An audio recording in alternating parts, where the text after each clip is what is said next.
Salut les amis du son, vous avez été beaucoup à me demander qu'est-ce que j'utilisais au studio comme interface et logiciel pour jouer à la guitare. Donc du coup en fait moi j'utilise encore des amplis analogiques à transistor et à lampe. J'ai un Marshall et j'ai deux Laney, un Laney électroacoustique et un Laney pour la basse.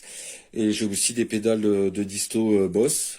Mais j'ai aussi donc du coup le Guitar X numéro 6 de chez Native Instruments. Donc voilà comment ça se présente. Vous avez ici un côté gauche, un côté droit, ou sinon un seul, comme si vous étiez en mono. Donc vous pouvez jouer à deux instruments, deux guitares ou une basse et une guitare. Vous voyez, moi du coup, vous pouvez ouvrir deux fois, ce qui est vraiment pas mal. Vous pouvez ouvrir en fait deux fois le programme. Ça fait que là, si vous voulez, je vous montrerai après, j'ai ma programmation pour du coup la guitare électrique. Et ici, j'ai la programmation pour la basse. Donc ici vous avez une possibilité de pouvoir ouvrir et fermer le gate. Vous avez aussi le limiteur ici en sortie. Donc là le in, vous avez le gate, le out, vous avez le limite. Ici vous avez le pourcentage en fait du processeur. Vous pouvez donc enregistrer, préenregistrer. Vous pouvez utiliser un diapason pour accorder votre instrument. Vous avez un métronome. Vous avez tout un tas de trucs dessus que j'ai pas encore. Moi, ça fait 6 mois que je l'ai. Donc, j'ai pas encore bien exploré le truc. Donc voilà. Après, donc du coup, ici, vous avez tous vos plugins. Donc les amplifieurs, les cabinets, délai écho, distorsion, la dynamique, je vais vous montrer ça. Donc du coup, ici vous avez les amplis, vous en avez un peu plus d'une vingtaine. Alors malheureusement, ils ne sont pas au nom des grandes marques comme Fender, Ampeg, Laney, Orange. Et donc du coup, par exemple, vous voyez là, l'ampli Orange, bah, il est marqué Citrus. Donc j'ai vu que sur internet, sur Audio Fanzine, il y avait des gars qui s'étaient pris le chou pour pouvoir refaire en fait, si vous voulez, la liste ici et la liste en fait de ce qui serait en fait les vrais amplis, ce qui est plutôt pas mal. Donc du coup là vous avez toute une tripotée d'amplis. Ici c'est les cabinets, donc le Control Room Pro, le matchet de cabinet Pro. Là vous avez les délais, donc vous en avez 7. Et les échos bien sûr. Ici c'est les pédales de disto, donc pareil, elles sont pas marquées comme si c'était des Boss ou même d'autres marques, hein. Mais celle-là est marrante, c'est la Beat. Vous avez aussi donc du coup les dynamiques.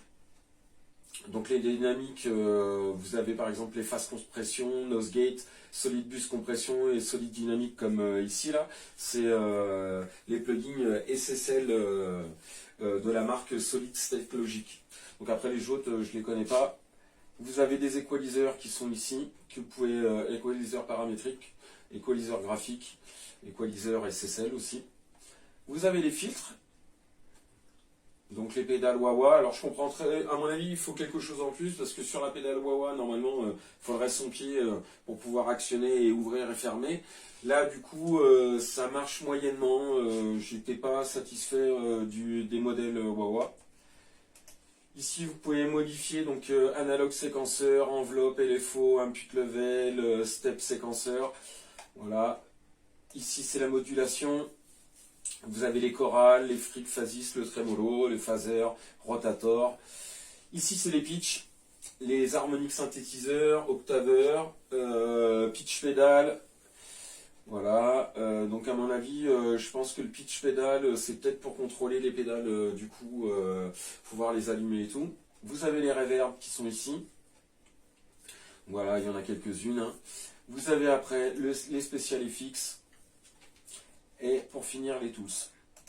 Voilà. Après vous pouvez donc, vous avez des presets, vous pouvez changer les couleurs, vous pouvez mettre comme ici, moi j'ai mis Ibanez pour savoir que du coup c'est le programme pour jouer de la basse. Pour pouvoir donc utiliser donc ce programme, il n'y a pas besoin d'avoir un ordinateur de compète, hein. Moi celui-là il a 6 ans, c'est un Acer Packard Bell.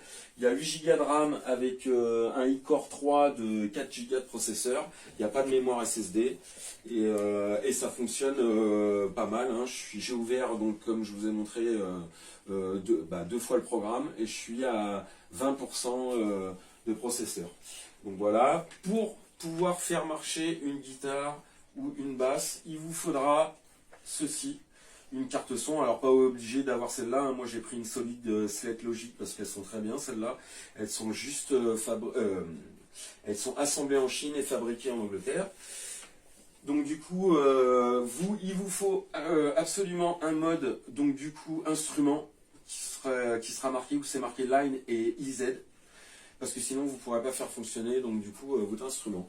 Vous pouvez aussi faire marcher donc le Guitar X avec des pianos, avec d'autres instruments en fait, et vous pouvez après vous amuser avec les effets, les compressions et tout ça. Donc voilà, je pense que j'ai fait un petit peu le tour. Je vais vous montrer déjà avec un instrument. Donc du coup on va essayer déjà avec la basse. Je vais vous montrer sans l'effet rotator, déjà.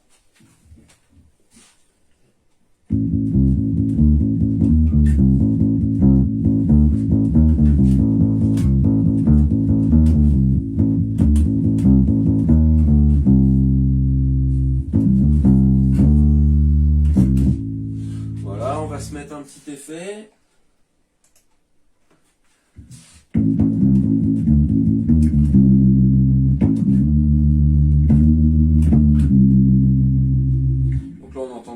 L'effet.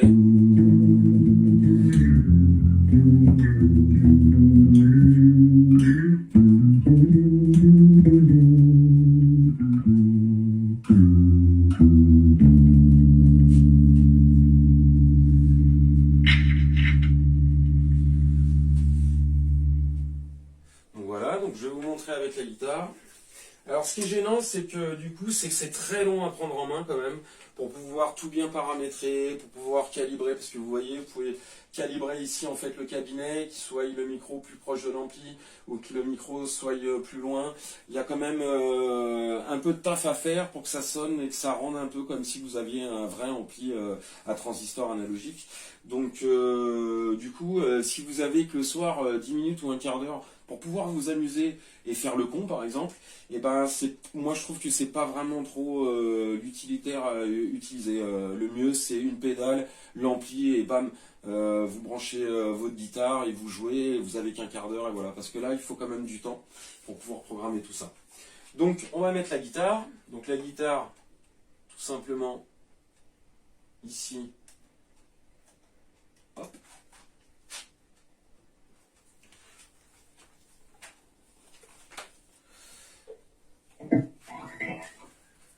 Donc là voilà, petite guitare Pacifica de chez Yamaha qui sont pas mal. Donc là du coup j'ai mis juste j'ai juste mis l'ampli, on va virer ça. Je vais vous faire tester juste l'ampli que j'ai mis, le 2051, et vous montrer le son que ça donne.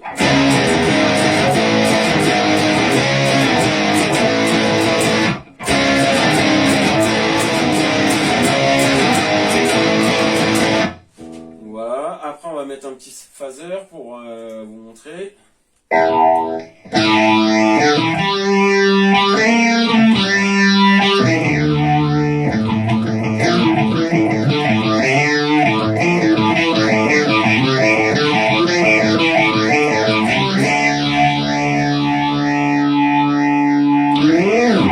on entend bien l'effet, je vais vous l'enlever.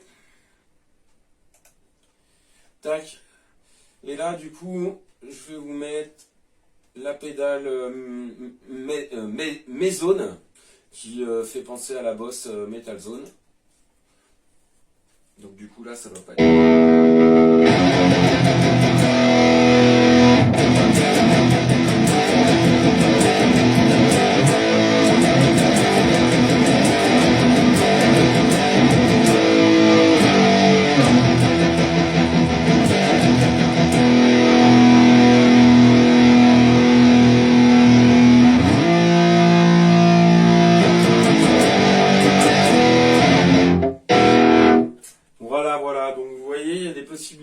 sont assez sympas. Alors moi par contre j'utilise pas d'enceinte monitoring, je conseille de mettre au moins une 8 pouces qui aille un peu le steak.